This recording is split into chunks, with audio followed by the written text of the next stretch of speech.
Casey Concepcion?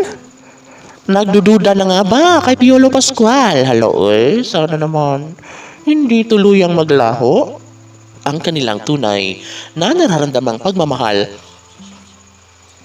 sa isa't isa.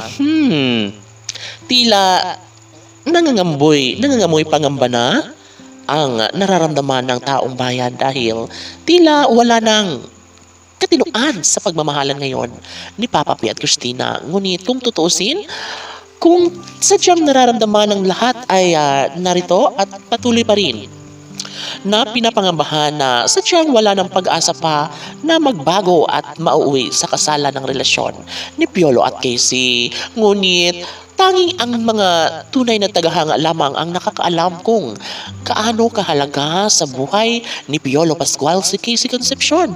Kung gaano kahalaga ang kanilang pagmamahalan na hindi dapat na mauuwi sa paghihiwalay. Yes.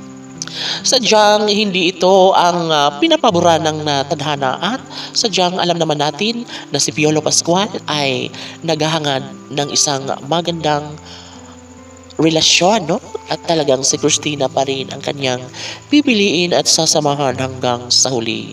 Yes, naniniwala ang lahat na kayang-kaya na patunayan ni Papa P at sadyang si Christina lamang ang isinisigaw at ibinubulong ng kanyang puso't isipan. Yes, kinilig naman ang taong bayan sa mga pagkakataong ito dahil nga naman ito ay isang pagmamahala na talaga nga namang nais ni Piolo Pascual na maisakatuparan sa mas lalong madaling panahon.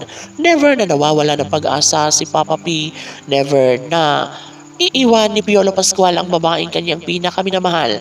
Kaya payo ng mga tagahanga na dapat ay huwag mag-worry ang nag-iisang prinsesa na si Christina at huwag maniwala sa mga bashers na puro na lang paninira sa kanilang relasyon dahil sabi nga ng kanilang mga taga-subaybay na ang pag-ibig ni Piolo Pascual ay nakalaan lamang para kay Casey Concepcion at ito lamang ang pangakong mamahalin hanggang sa pagtanda.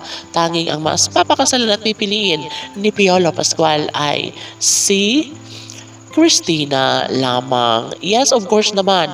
Sadyang hindi talaga natin maipagkaila kung gaano kahalaga sa buhay ni Piolo Pascual ang babaeng tunay na kanyang pinakaminamahal at ipinagdarasal na sana nga ay si Casey Concepcion na nga ang para sa kanya ang tunay na nakatadhana na pinangarap ni Papa P na magiging ina ng kanyang magiging supling. Opo, sadyang si Christina at si Papa P ang tunay na nakatadhana at pinaniniwalaan sa taong bayan na maaangkin din ang tugatog ng kaligayahan na nararapat kay Papa P at Christina. KCPG Fanatics, laban!